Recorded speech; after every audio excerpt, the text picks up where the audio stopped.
No, I started recording. I started recording as a minister. soo galay walaalaha soo galay waxaan soo dhaweynaynaa Dr. Cabdullaahi Abiib oo maanta antimicrobial nooga hadli doono marka sida aadna sheegtay insha Allah codka aan iska wada xirno aan dhageysano mowduucana aan bilaabano xamda هلا السلام عليكم. وعليكم السلام نوي هي إن شاء الله وين بلابنا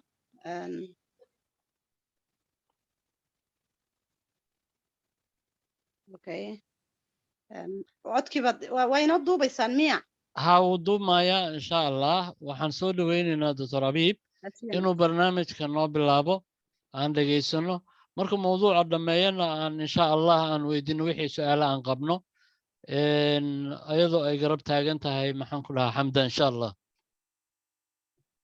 Dr. Abiib soo dhawow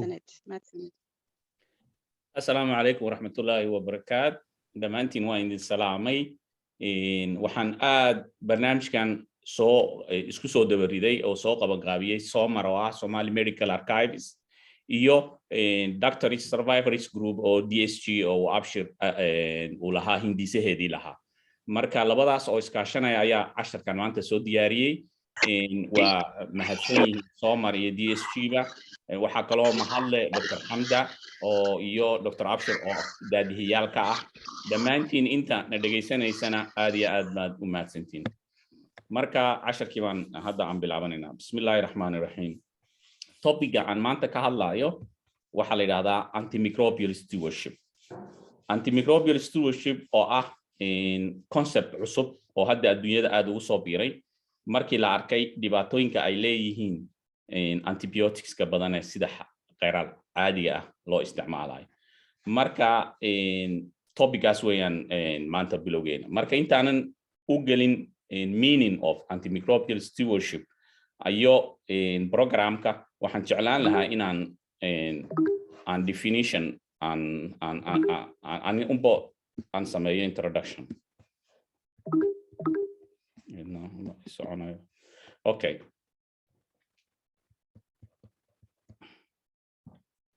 why su'aasha in la rabo in la isweydiiyo waxay tahay why is antimicrobial stewardship important waxa important u tahay haddii la helo antimicrobial stewardship program oo lagu daro infection control program waxa aad iyo aad loo limit garayn karaya antimicrobial resistance that's the anaga aimka aan u socono ee aan uga hadlayno antimicrobial stewardship waxa weeyaan inaan helno way loo limit gareeyo antimicrobial stewardship antibiotics waa ogtiin in ugu horeeyay la helay inay ahayd penicillin oo Fleming oo discover galay 1928kii in 1928 from the discovery antibiotics waxay yihiin modern medicine one of the best discoveries or the most important thing discovery in the modern medicine weeyaan antibiotics waan ognahay ka hor sida ay dadku u dhiman jireen simple infection ay u dhiman jireen waayo this discovery transforming incurable illnesses treatable and also waxay noo permit garaysay inaan like operations oo aan marka hore la sameynayo infection ay dadku u dhiman jireen inaan si safe ah loo sameyn karo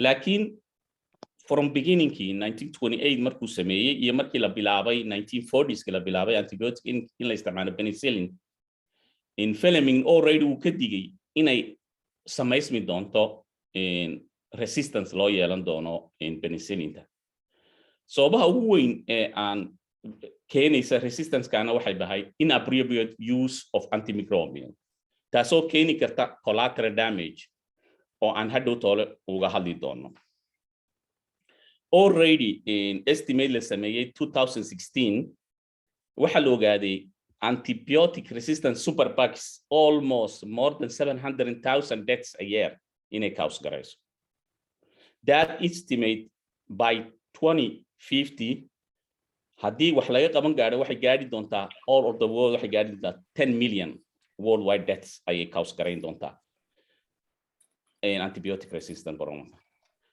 On the other hand, haddaan fiirino inadequate therapy, haddii therapygii sidii la rabay loo siin waayey, dosagekii fiican la siin waayey, waxay keeni kartaa inay keento mortalityga inay high ka dhigto oo qofka ay dhibaato u keeni karto. Marka labada dhinacba haddii si xun loo isticmaalana dhibaatadeeda ay leedahay, haddii sidii la rabay iyo dosagekii rabay loo isticmaali waayena iyadna dhibaatadeeda ay leedahay. So what is the solution?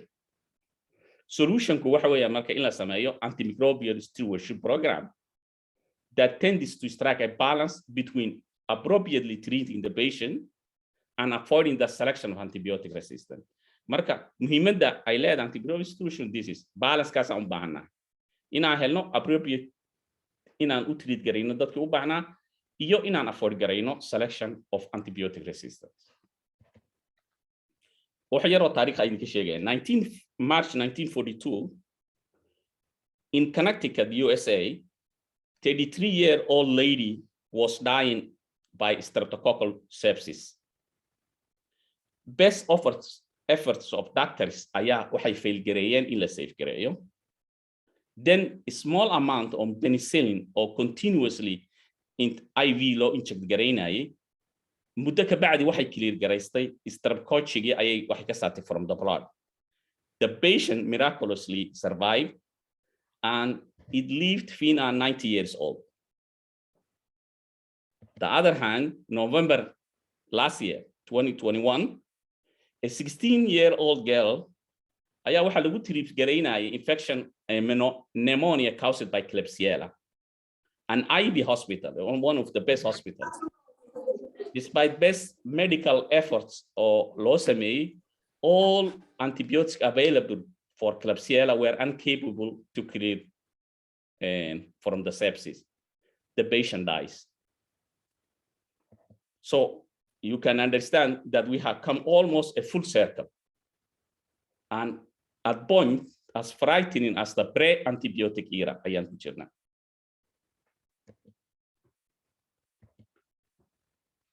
But aan hadda waxaan ka hadlaynaa resistance maxay tahay. Badanaa dadku waxaa jira a lot of myth oo ka hadlaya antimicrobial resistance waxay tahay. Most people waxay believe garaysan yihiin antimicrobialska la isticmaalayo, drugska la isticmaalayo inay keento organismiga inay antimicrobial resistant u noqoto. The other mythna waxa weeyaan organism antimicrobial resistant ah inay yihiin more virulent ay yihiin. Labadaa mid ayaa jirta. Computerkayga once a while ima dhaqaaqayo.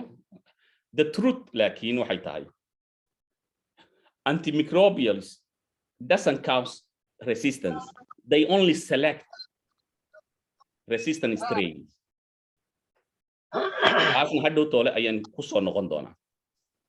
In faulty use of antimicrobials or widespread use of antimicrobials increases the probability of selection. So, waxay samaysaa it selected resistant strains already jiray.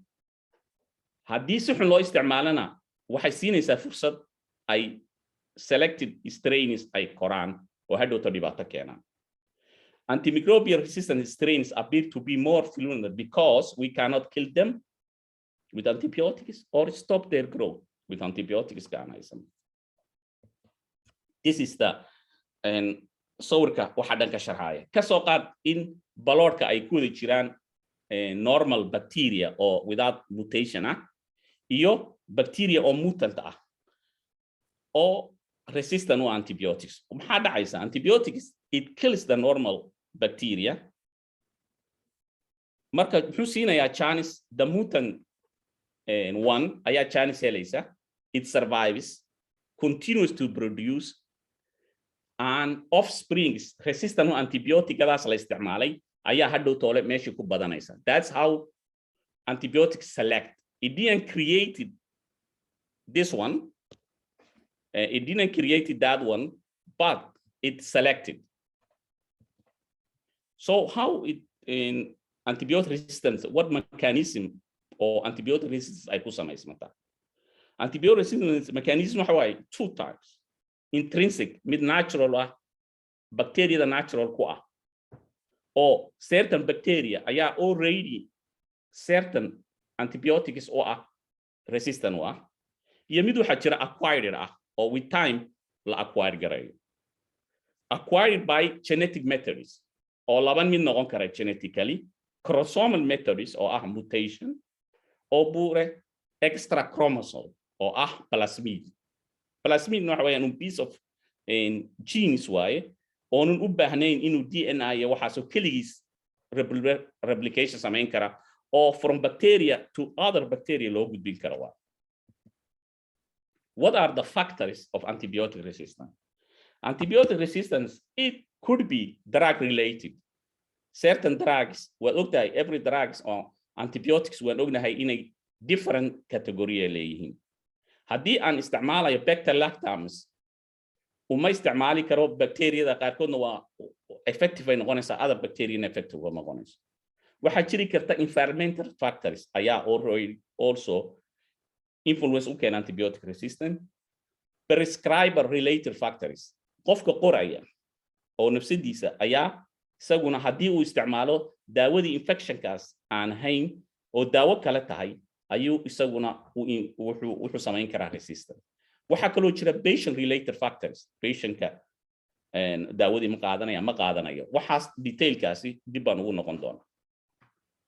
So ilaa hadda waxaan fahanay inay jirto antibiotic resistance ay muhiim tahay in la contain garayo. So how we contain, that's the most important thing aan isweydiin. Containment of antimicrobial resistance is a multi-pronged program. What I mean multi-pronged is several distinct aspects ayay leeyihiin oo only aspect u baahan in wax laga qabto. Involves all stakeholders like physicians, patients, and pharmaceuticals.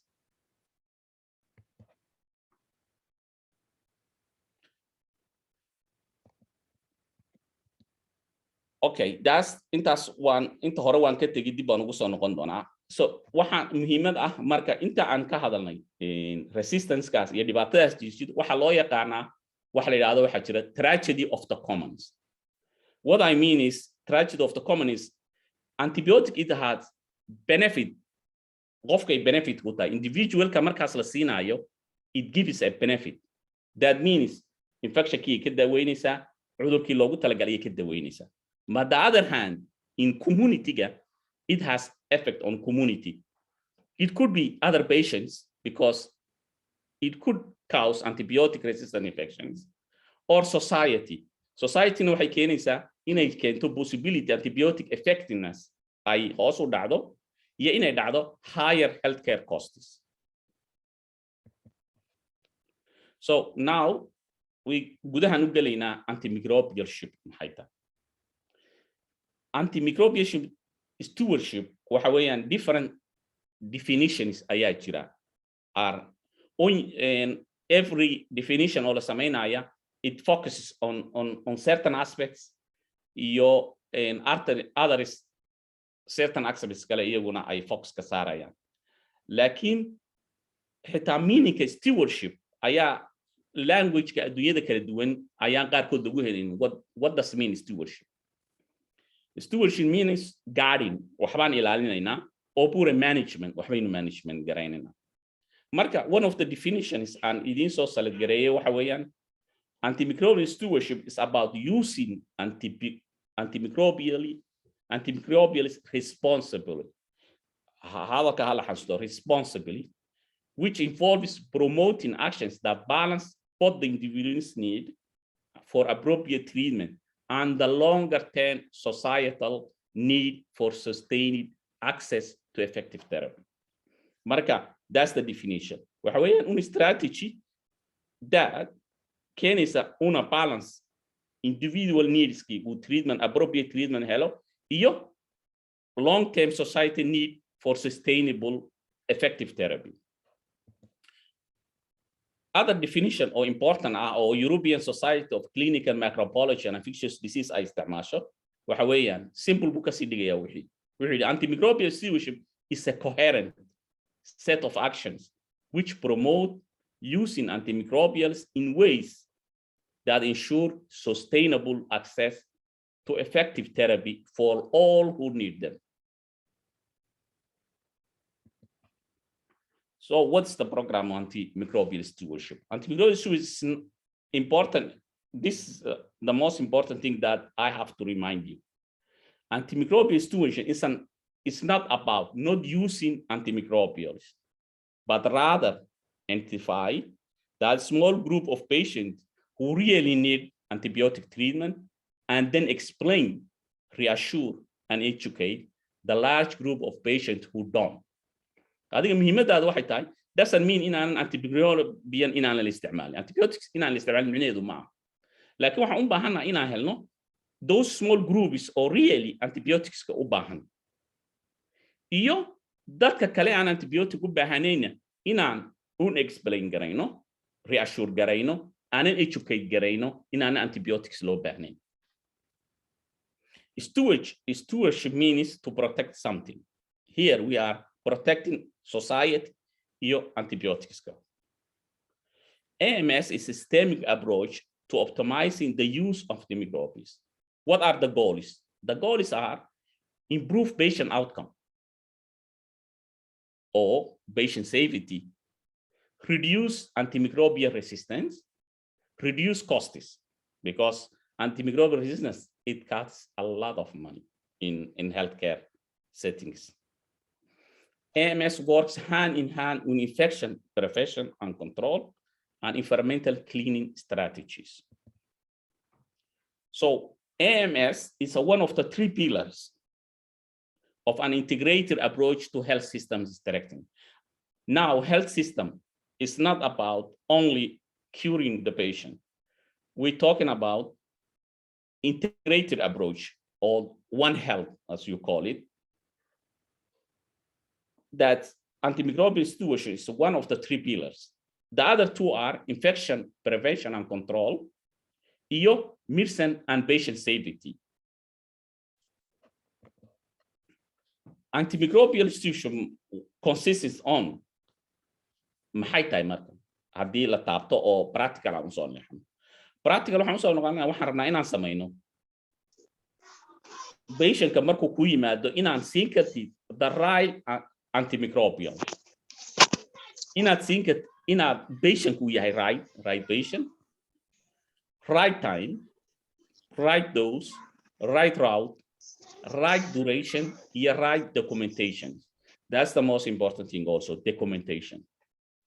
All this waxay keenaysaa least harm to current and future patients. Not only patients at that way, but future patients also.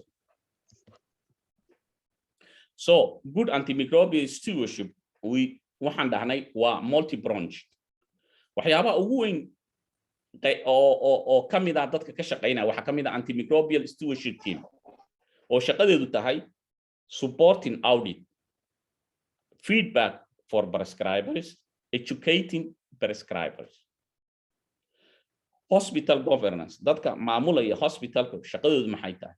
Ensuring sufficient, sustainable, and dedicated funding for antimicrobial stewardship team, monitoring antimicrobial use and resistance, investing in clinical decision support system, and enabling formula restrictions. Also, as we say, antimicrobial resistance, not only patient-ka iyo dadka human-ku ma aha, waxaa jira antibiotics loo isticmaalo also animal farming iyo beeraha iyo xoolahaba. So farm producers and farmers also, they have to use what we call diagnosing selectivity. And for most important thing, not using antimicrobials as growth promoters. Waxaa jiri jiray sanado horeeto in antimicrobialska antibioticska loo isticmaali jiray growth promoters, in neefka la naaxiyo, in neefku caano bato. Waxaas inkastoo hadda la kontrolo, laakiin waxaa loo baahan yahay hadii jeer in isha lagu hayo. Pharmaceutical company shaqadoodu maxay tahay? Limiting advertising. Badanaa waxaa jirta dalka aniga aan Talyaani ku noolahay daawo lama xayeysiiyo, dhakhtarkuna isma xayeysiiyo. Laakiin haddaan Mareykanka ka tagtid meelaha kale oo tagtid telefishinkooda hadii jeer waxaad ku arkaysaa in la xayeysiinayo daawooyin. Marka pharmaceutical company waxa weeyaan they have to limit advertising of antimicrobials, especially broad spectrum. Markay soo baxaan antibiotic cusub waad ogtahay in aad loo xayeysiiyo. Helping ensure there is a continuous supply antimicrobials. National policy maker ayaa iyana muhiim ah. Shaqadiisu waxay tahay inuu prioritize gareeyo, inuu kala hormariyo and fund the antimicrobial stewardship activity-ga iyo fundka la siinaya inuu prioritize gareeyo oo kala hormariyo. You also support the use of quality metrics, wixii wax lagu cabirayay oo auditka lagu sameeyay.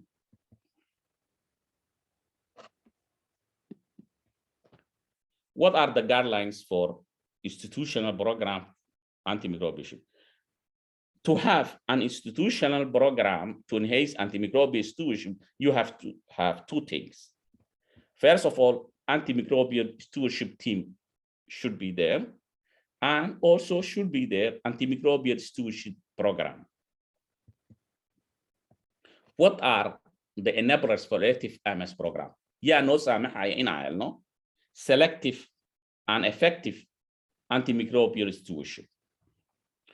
It should be clear organizational structure and governance. In hospital, it should be clear organization and structure and governance. Key نقف والبشقة وقبنا يوحوا قبنا وين clear هذا. Executive and clinical leadership in nature. MS advisory committee gas or in a chirikato antimicrobial or kuchito microbiologist, clinician ukuchiro a nurse uqabi samuhas. It also multidisciplinary clinical AMS team. It should be expert advice from infectious disease expert, microbiologist, because laboratory is very important. Before you use antibiotics, you have to diagnose and you have to do in selectivity in nature. And pharmacist, pharmacology, pharmacy was not no sheegayo daawooyinka markaas meesha jira ama wixii la isticmaalaa.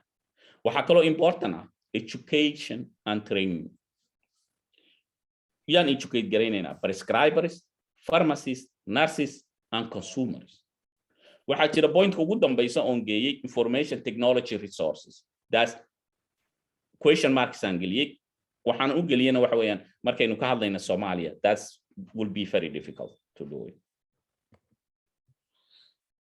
What are the 9 common areas that we can improve for markan prescribe grainy antibiotics? One of the problems with antibiotics is overprescribing. It means antibiotics are prescribed when not needed. For example, if a fever without evidence of infection, and antibiotics are used for bacterial infection. Waxaa jira asymptomatic urinary tract colonization oo u baahan antibiotic in la siiyo, viral infection normally waad ogtiin inaan la siinin, malaria, inflammatory conditions. The other problem oo jirta waxa waaye overly broad spectrum.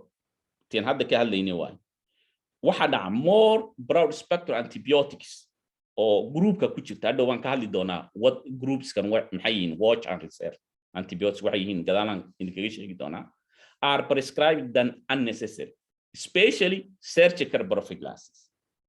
Problemka ugu badan ay qabaan surgeonska waxa weeyaan intaanay gelin qaliinka prophylaxis inay u sameeyaan, they choose always the new generation antibiotics, while old generation antibiotics could still work. So dadku waxay jecel yihiin dhakhtarada badanaa inay isticmaalaan new antibiotics. Waxa kaloo dhibaatada kale ee ka jirta antibiotiga waxaa jira unnecessary combination therapy oo la isku daraayo dhowr antibiotic oo qofka la siinayo. Multiple antibiotics are used, particularly with overlapping spectra. Waxaa laga yaabaa inaan la isla siiyo penicillin iyo cephalosporin oo la isla group ah, ama waxaa laga yaabaa in la siiyo wax oo spectrumka oo broad spectrum wada ah ama low spectrum. Marka combinationka, yes, it helps. Mararka qaarkoodna waxyaabo kale ayaa jira, laakiin haddii ay noqoto routine ay noqoto oo wax maalin kasta la isticmaalo ay noqoto, dhibaatadeeda ayay leedahay. Waxa kaloo dhacda wrong antibiotic choice dhacda. Waxa weeyaan dhakhtarku markuu qorayo wuxuu u baahan yahay infectionkaas uu qofka uga shakisay ama uu confirm gareeyay. Is he giving the right antibiotic? In la isweydiiyo waa waxa kaloo dhaca wrong dosing. Most of the time antibiotics la qaadanayo dosage-ki saxda ah lama siiyo. Ama maxayna ku saxayeen oo laba mid bay noqotaa overdosing or underdosing. waxa kaloo dhacda wrong dose interval. Intervalkii u dhaxeeyay ma maalintii 2 goor buu qaadanayaa ma 3 goor buu qaadanaya hal mar buu qaadanaya. Daasna qaladaadka ugu weyn ee la sameeyo waa antibiotics are prescribed with the wrong dose interval. Too much time between doses. That's chance wuxuu siinayaa resistance. waxa kaloo dhacda wrong route antibiotics. Mostly marka qofka oo antibiotics siinayo infectionka una severe ahayn is preferable in oral laga bilaabo. Marka qaarkood waxaad arkaysaa in IV la siinayo instead of oral. Taasna qaladaadka kale ee dhacda waa. waxa kaloo dhaca wrong duration. waxa dhacda marka qaarkood antibiotics in more biladan ay socdaan marka qaarkood daawooyinka. halkii la rabay in 7 days socdo ayaa waxaad arkaysaa patient the same antibiotic bildan qaadanayo.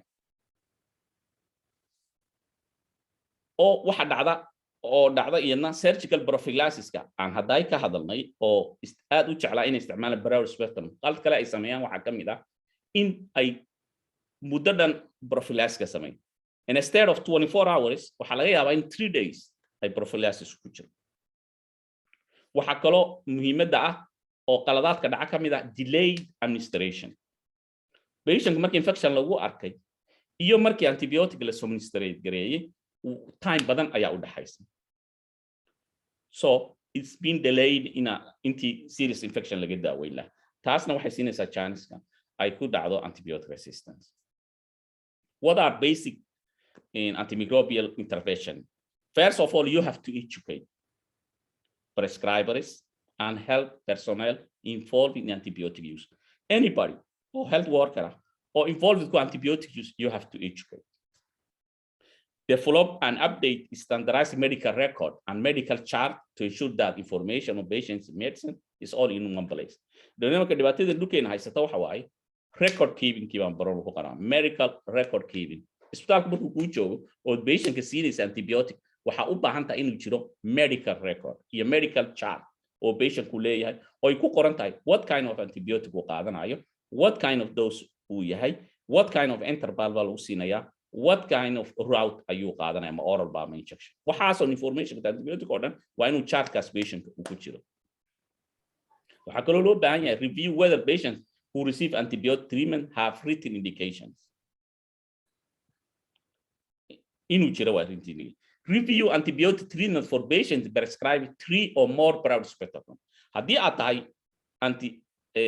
antimicrobial stewardship teamka aad ka tirsan tahay oo shaqada u tahay auditka waxa u baahan yahay in la eego patient-kan imisa patient in your hospital is taking 3 or more broad spectrum antibiotics, and that should be an alarm. Also waxaan u baahanahay inaan review gareyn the dose of antibiotic prescribed. Are we overdosing or underdosing? Review surgical antibiotic prophylaxis. That's the most important thing also. Whether it's prescribed for more than 24 hours and where a single dose is appropriate. Sometimes where a single dose is appropriate, ayaa waxa laga yaabaa inay 3 to 30 days ay socoto. Waxa kaloo loo baahan yahay in la develop gareeyo local guidelines. Aniga waxa this is important. Local guidelines ayaa u baahan isbitaalkaas wuxuu u baahan yahay inuu isagu settingskiisa iyo dhibaatooyinkiisa inuu guidelines isagu samaysto. That guidelines are for surgical prophylaxis and treatment of common clinical conditions such as community acquired pneumonia, urinary tract infection, skin and soft tissue infections, and also catheter-related infections. waxyaabaha ugu badan hadhowtaan ka arkayna infection control ka hadlayna catheter muddo lagu dhaafay waxa u baahan yahay kaas xataa infectionka related ku ah waa inuu jiraa guidelines hospitaalku uu leeyahay oo loo kala u samaystay. We have to work to ensure leadership and identify expertise in infection management. Infection management si aan u baahnaa ayaa loo baahan yahay. Improve the supply and management of medicines. Pharmacists wuxuu baahan yahay this is inuu la improve gareeyo supply-ga inaanay kala goyin antibiotic-kadii qofka la siinayay iyo management-kii lagu sameynayay medicine-kaas. including essential antibiotics. Waxaa jira WHO wuxuu soo saaraa booklet oo ay leeyihiin essential antibiotics oo loo baahan yahay. Iyo inuu jiro drug antibiotic committee inuu isbitaal kasta lahaado. Also, waxaan u baahanahay work to establish basic microbiology laboratory facility. Waatan dhahaynay every colonization uma baahna inuu antibiotic la siiyo. Waxaad u baahantahay taas clinical baa u baahantahay, symptoms aad u baahantahay. Laakiin laboratory of basic microbiology waa u baahanahay. In aan ogaano qofkan waxaan infection siinay ma bacteria and what kind of bacteria iyo resistant maxay u tahay iyo maxay sensitive u tahay. Work to establish regular surveillance baa loo baahan yahay. Without waxaan oo dhan haddaan la sameeyo aan laakiin surveillance aan jirino wixii strategy aan sameysay ama improvement ma sameysay mise improvement ma aadan sameyn, waxaad u baahan tahay inaad audit garaysid oo aad sameysid surveillance. Tan xoog baan u maraynayaa si waan dul maraynaa waqtiga ugu yaraan dano. And this is the table kan wuxuu sheegayaa interventionku iyo how to do it, advantage iyo disadvantage. For example, education wuxuu noqon karaa formal or informal teaching and training on all health workers. How to do it waxa waa basic continuous indication of clinical staff, clinical case discussion. Advantage waxa waa can be performed by well-informed healthcare workers oo la soo train gareeyay ayaa hadda train gareyn kara. Laakiin problemku waxa weeyaan waxay keenaysaa parallel ayaa jira for formal training ayaa jirta. Laakiin hadda systemka oo aan qabno oo ah online hadda ah oo wax kasta ay fudud yahay, that should be the way. It should be also treatment guidelines. Normally dalka aanan iyagu sameeyay waxa isticmaalaa WHO manual development antibiotic policy guidance ayaa jirta. Iyadna limitkeeda ay leedahay. Surgical prophylaxis ayaan u baahanahay iyadna inaan sameeyno. Marka intaas oo dhan ka soo hadalnay oo ay jirto stewardship, antimicrobial stewardship team uu jiro in your hospital, waxa u baahan tahay inaad dib iskugu noqotid oo aad follow up samayso oo isweydiiso su'aalaha qaarkood. Quality waxa waaye aspiring the best possible quality and effectiveness of care. You have to ask, does your organization keep up to date with the latest evidence and strive to innovate and implement the standard of care? That's what we need in a markan samayno teamka isweydi. The second way, equity. Ensuring every patient, regardless of their culture or linguistic background, has the same experience of care. Quindi, we have to ask ourselves, is there a systematic approach to ensure each patient using antimicrobials is managed with the principles of AMS? Waxaa kaloo u baahan yahay safety. Bring up to the minimum acceptable and sustainable standard.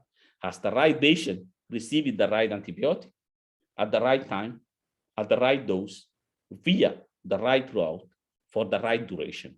Intaas waa in su'aalaha adulta la isweydiiyo. Marka waxaan dhahnay waxaan usoo noqonayaa idin antibioticska WHO wuxuu kala qaybsaa 3 category. 3 category waxa weeyaan first category waxa waa sex group ayaa la yiraahdaa. This group includes antibiotics and antibiotic classes that have activity against a wide range of commonly encountered susceptibility pathogens. Waxyaabaha ugu badan ee aan la badanaa la isticmaalo. Advantage-ka ay leeyihiin maxay tahay access group-ka? Waxay show gareeyeen lower resistance potentials. Inkastoo ay muddo dhan jireen oo la isticmaalay 40 sano iyo ka badan la isticmaalay, haddana ilaa hadda waxay leeyihiin lower resistance potential ay leeyihiin. oo aad uga yar kan groupka watch and reserve group ku jira. Access antibiotics should be widely available. Every hospital, it should be access group antibiotics. It should be affordable and quality assured to improve access and promote appropriate use. What are the, for examples of access group? Waxaa ka mid ah Amaxis, Amikacin, Amoxicillin, Amoxicillin Calafulani, Acetylpenicillin, and tutti categoria, first generation cephalosporin, metronidazole, all the Bactrim, all the antibiotic, chlorphenicol, all the antibiotics oo hadda badana aan la isticmaalin oo la iska ilaaway wali way shaqaynayaan cost koodu waa limited weeyaan resistance keena potential keeda uu isku develop gareynayna a limit. So if you have a hospital oo aad tahay stewardship teamka aad ka mid tahay, waxa ugu horeysa ee aad liiskaas access group in marka ugu horeysa kaas lagu bilaabo weeyaan. The second group waxa waaye watch group. This watch group this group includes antibiotics and antibiotic class that have higher resistance potential. See easily ayaa resistance ku samaysmi karaan and included most of the highest priority agents among the critically important antimicrobials for human medicine or antibiotics that are relatively high risk of selection bacteria. Kun waxa kamid ah azithromycin, cefixime, a lot of cephalosporin ba kamid ah. Waxa kamid ah piperacillin, tazobactam. SB Hospital in Italy haddaad aragtid waxa u badan oo patient kasta uu qaadanaya waxa waaye piperacillin and tazobactam. Waxa ugu horeysa waxa kaloo aad loo isticmaalo vancomycin oo one of the best marka ay timaado staphylococcus resistant ay timaado. Waxa kaloo aad loo isticmaalan ogtiin ciprofloxacin. This group waxa ka mid yihiin watch groupna waxa loo dhahay waxay leeyihiin high resistance potentials ayay leeyihiin. Group kale oo ka dambeeya ayaa jira kan oo la yiraahdo reserve group. Magacaad ka fahmaysaa oo waxa loo reserve gareeyay cases of particular. This group includes antibiotic class that should be reserved for treatment of confirmed or suspect infection due to multi-drug resistant organisms and treated as a last resort option. That's the most important. Treated as last resort options. Okay? You should be tailored to highly specific patients and settings when all alternatives have failed or are not suitable. They could be protected and prioritized as key targets of national and international stewardship programs. What are these? These are 4th generation cephalosporins. Waxaa ka mid ah meropenem. Isbitaalada oo badankoodu waxaa la isticmaalaa meropenem oo ay la socoto fabrobactam. Waxaa ka mid ah bromycin P. All new generation antibiotics oo hadda ugu dambeysay la soo saaray waxay ku jiraan reserve groupka. Haddaad iyaga marka aan infection u yimaado aan u isticmaalo as a first option aan u isticmaalo, then markay resistance yimaado we have no option. So that's why in that category reserve group. Waxaan ku soo xilay antimicrobial MS during COVID-19. You know, every hospital COVID-19 marka uu bilaabmay antibiotica waxa loo siinayay sida biyo oo kale. Waxa weeyaan isbitaalada qaarkood 70% ayay korodhay use of antibiotics. Taasoo keentay in la kala waayo antibiotics. Hadda in Italy mar dhexdaasa azithromycin ayaa la waayay. Waa tii berigii horeete oo chloroquine azithromycin la siinayay, haddana beri dhexdaasa la waayay. Hadda mar dhexdaasa ayaa kuwa la yiraahdo Novax ayaa waxay suuqa soo geliyeen in azithromycin ay ka daawo noqonaysa COVID oo guriga lagu qaadan karo. Then hal mar baa waxa dhacday Talyaaniga oo dhan inuu gagaab ku noqday oo la waayay azithromycin. Marka dhibaatada MS during COVID-19 ayaa intii laga joojin lahaa waxa loo baahan yahay aad loogu baahan yahay. It's even more important to prevent infections and reduce inappropriate marka COVID-19 saanan ugu baahno waa inaan sameynaa infection inaan prevent gareyno si aan u reduce gareyno antibiotic use. Key message in AMS during COVID-19 is explain to patients that antibiotics do not prevent or treat COVID-19, but can cause adverse effects, allergic reactions, drug interactions, and increase risk of future resistant infections.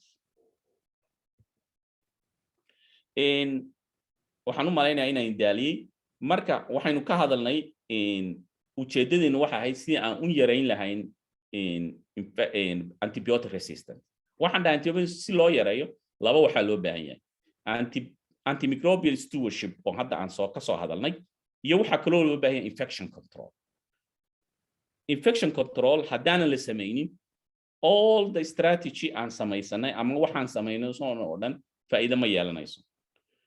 infection control maxaa laga wadaa measures practiced by healthcare personnel to prevent spread, transmission, and acquisition of infection between patients, from healthcare providers to patients, and from patient to healthcare providers.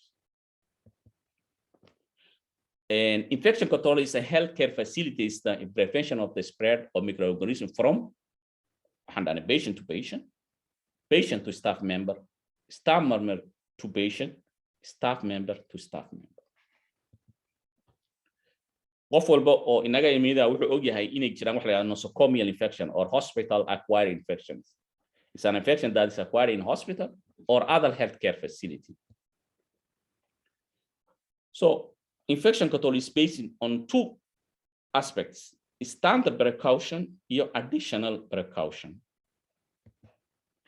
What do we mean in standard precaution? Standard precautions are set on infections control practices used to prevent transmission of disease that can be acquired by contact with blood fluids, non-intact skin, and mucous membrane. Intaasi transmissionka practiceska oo lagu yareyna waxa la standard precautions ayaa la dhahaa. What are the standard precaution steps? First of all, everybody knows hand washing. Hand washing wuu og yahay, laakiin waxaan ognahay dhammaantood health workerska dhibaatada ugu weyn ee haysata waxa way hand washing. They don't know how to wash hands. Hadda COVID-19 markay timid oo ay timid hand sanitizerskan ay yimaadaan ayaa dad badan bilaabeen inay gacmaha dhaqaan, laakiin berigii hore waxaad arkaysaa dhakhtarka from patient to patient isagoona gacmaha dhaqan visit gareynayay ama health workers oo patientkan oo clostridium qaba dhaqaya patientka kale u tagaya oo clostridium qaba istan dhaqaya. Marka hand washing is the most important thing. waxaa kaloo loo baahan yahay personal protective equipment, especially now, sterilization, decontamination, cleaning. You also have important waste disposal.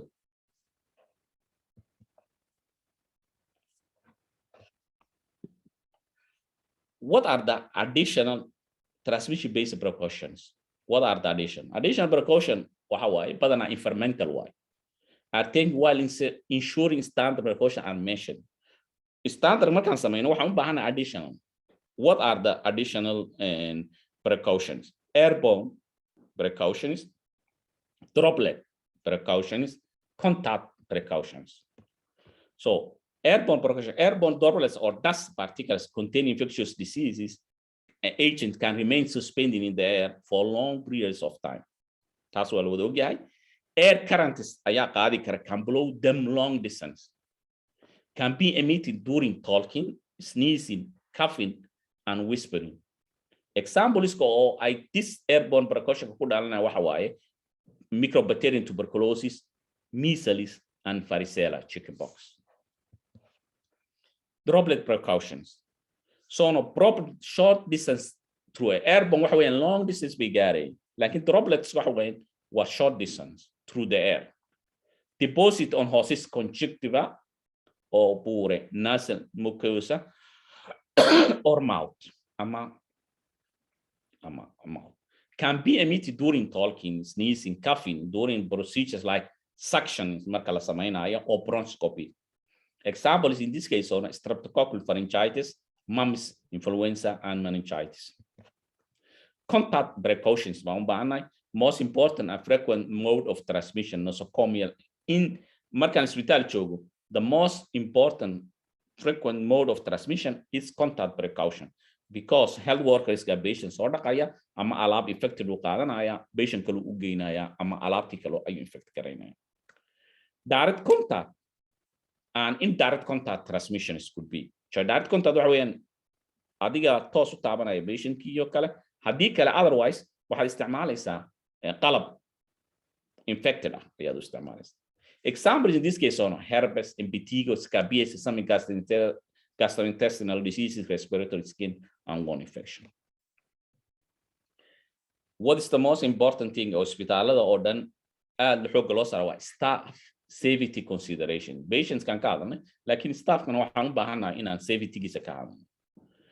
Separate trolleys from transporting waste within the hospital. joy markaad rabtiin waste hospital ka qaadid ina isticmaal different trolleys isbitaalada hadda waxa la keenay xitaa different lift ayaa jira wishka ama ascensooraha ama lift qofba sidoo u yaqaano xataa waste kana mid uu yahay gaar patient ka transport ka loo sameeyo mid kale u gaariya la isku maqaldaayo. All workers involved in the work should be aware of the hazardous nature of the work, provided with all protective equipment in our COI, immunized against tetanus and hepatitis B. Conclusion. One, in terms of conclude, antimicrobial stewardship is central to efforts to ensure access to effective antimicrobials for all who need them, today and tomorrow. The term antimicrobial stewardship emerged relatively recently, last 20 years, and it's been applied in increasingly different range of contexts. Many current definitions on social of antimicrobial stewardship are technical, quindi in la fahmo adu adagtahay, and focus on prescriptions. Therefore, it's now best to view antimicrobial stewardship more broadly. Prescription keliya iyo technicality in iska dhaafno on more broadly anu eegno as a strategy. It should be a coherent set of actions which promote using antimicrobials responsibly. That word responsibly might be different. One cardinal. The specific actions vary depending on the actor. Qofka actor-ka ka ah oo markaas arintu khusayso ayay ku xiran tahay, but share many commonalities at different levels within healthcare system as well as between human and animal health. European Society of Clinical Microbiology and Infectious Disease suggests that antimicrobial stewardship should be a tool. In another way, each actor can ask if they or their organization are undertaking actions to use antimicrobial responsibly, and if these actions are coherent. Going forward, there is a continuous need for responsibility to be defined.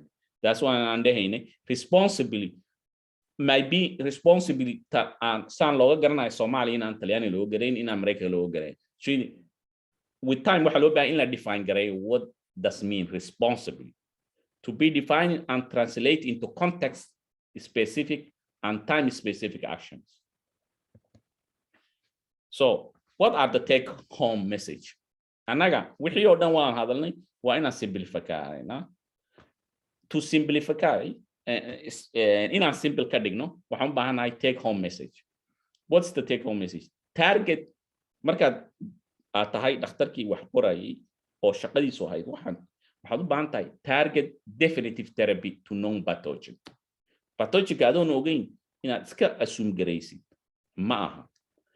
Midda kale empiric treatment waa la samayn karaa, laakiin empiric treatment inay iska socoto ma aha.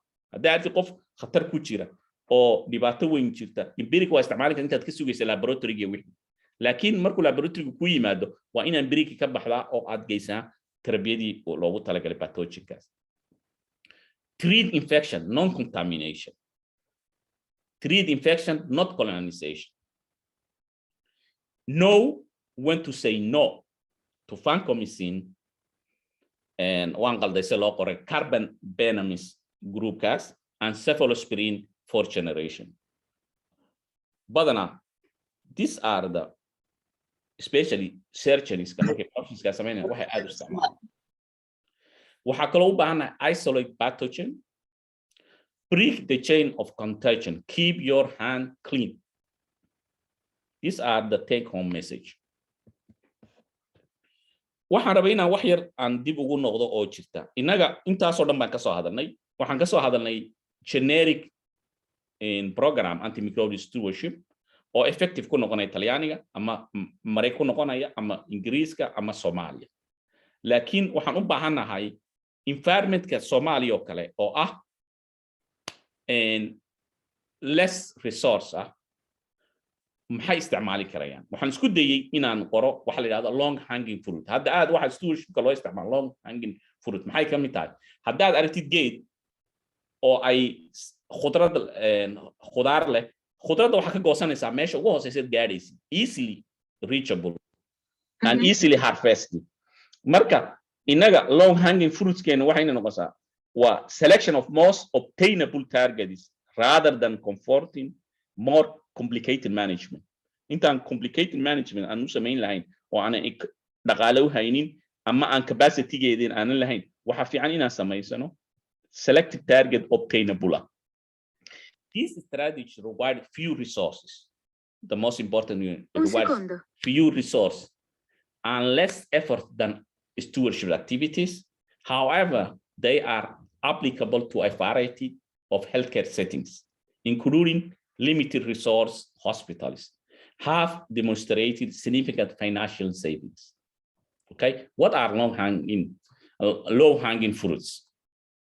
These targets include, first of all, of kasta oo inaga imida muxuu samayn karaa intravenous to oral conversions. Inaad profile garayso oral ayaa la qaatay. Patching of intravenous antimicrobials. Markaad antimicrobials aad u isticmaalay intravenous inaad patch garaysid oo aad lagu qoro waxay tahay iyo durationkeedu waxaas. Iyo inaad samaytid therapeutic substitutions. Haddaad antibiotic bilowday oo aad aragtay antibiotic after 3 days inuusan shaqaynaynin, it's useless inaad sii wadid. Dhibaato lay keenaysaa. Waa inaad substitution aad samayn kartaa iyo bedeli kartaa mid kale oo shaqaynaysa sii kan. The most important is formula restoration. Every hospital should have formula. You have guidelines in treatment or guidelines in Hawaii that limits the way and shegne and in a watch group and reserve group. So this is the one what we can do in Somalia. I conclude my discussion is hadal uu dhahay Sir Alex Fleming or the thoughtless person playing with penicillin treatment is morally responsible for the death of the man who succumbs to infection with the penicillin-resistant organisms. Waxa waaye qof kasta oo aanan ka taxadirin daawooyinka penicillinta uu qorayo ama antibiotic aanu isticmaalo uu qorayo hadhow tolo dhibaatada ka dhacda morally ayuu responsible u noqon karaya ayaa la waxaan kugu soo gabagabeynayaa online resources oo haddii qofkii raba stewardship iyo antibiotic resistance uu ka arki karo oo free ah. And I conclude. Thanks.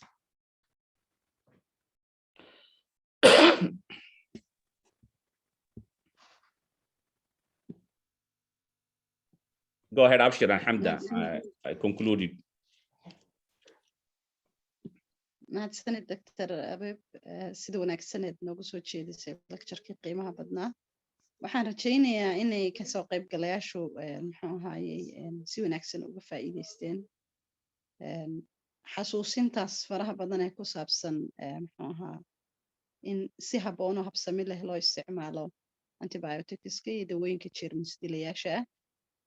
Xagga chat box-kan ka eegaya wax su'aalaha haddii la boosti gareeyay waxba kumaan arag, marka waxaan jeclaan lahaa cidii su'aal qabtaa waan soo qoray waxaya gacan u taagan iyo siyaad iyo khaliif bal ubaxan hormarin ayada ugu soo horeysay raalaha Dr. Abshir Dr. Abib ayaa waxaan u diray message hadduu oo ka fiirsan karo meeshaas. Okay. Message, okay. السلام عليكم ورحمة الله وبركاته. هذا السلام دمانتينا.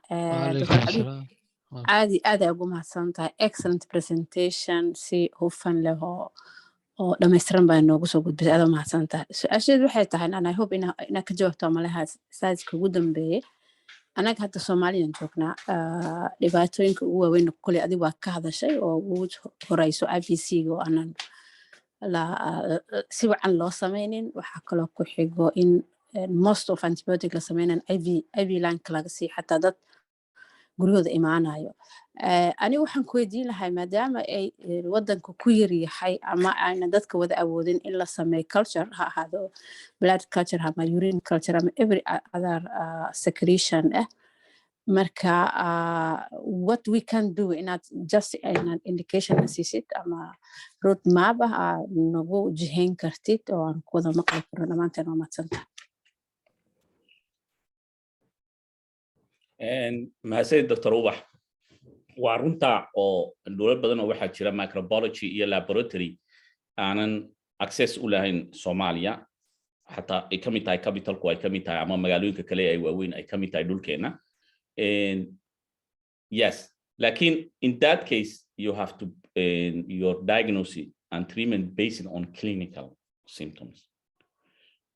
symptoms waa inaad eegtaa oo aad clinical symptoms oo ku saamaxaya inaad kala garan kartid shakiga ma bacteria mise waa viral haddaad aragtid fever oo aanan other symptoms aysan la socon inaad antibiotic aad bilowda waa laga fiican waad sugi karaysaa qofku patientku danger kuma jiro you have to wait and see lakin your treatment and diagnosis you based on clinical aspects symptoms and signs ayad ku samaynaysaa then you start empirical antibiotics aad samaynaysaa marka aragtid laakiin empirical antibiotics aad isticmaashay inaysan shaqaynin you have to ask yourself and am I treating the right infection maybe it's viral you have to ask am I using the right antibiotics am I using the right dose waxaasoo dhan su'aalahaasoo dhan inaad isweydiisid after 3 days within 3 days after 3 days within 3 days waa inaad ku samayn kartid waxaas accessaasa samayn kartid then marka aragtid su'aasha aad ka jawaabtid then you can change and go to other antibiotics I hope inaan ka jawaabo mahadsan Dr. Habib usually waxaa jiro inkastoo jiro Somali treatment guidelines ko jiro xataa kan WHO oo la isticmaali karo in each case xataa simple pneumonia in child waxaa jiro first step waxaa la isticmaalaa